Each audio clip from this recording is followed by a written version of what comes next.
Zdravo, ovo je još jedan tutorijal o pravljenju aviona-bumerang.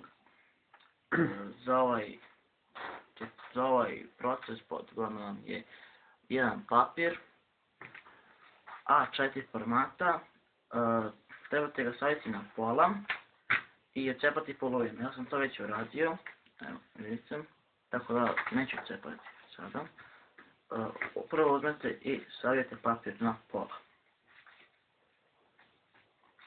Onda ga otvorite i stavite ćoškove do linije koje ste napravili.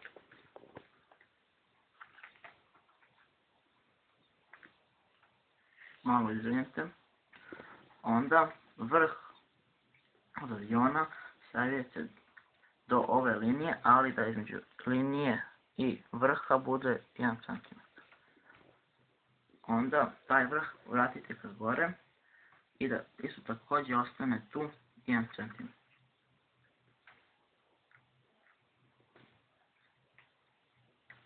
Onda uzmete i savijete avion. Ako ste ga okrenuli na dole da ga dalicem i savijete krilo.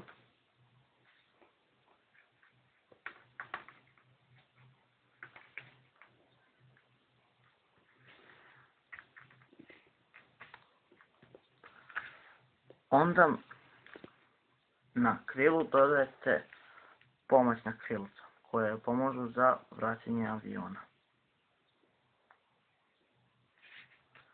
Tako i sa drugom stranom uradite.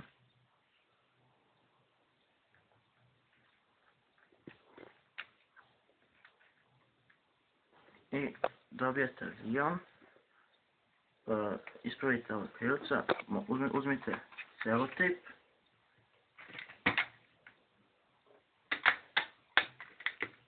I zaletite na sredinu aviona.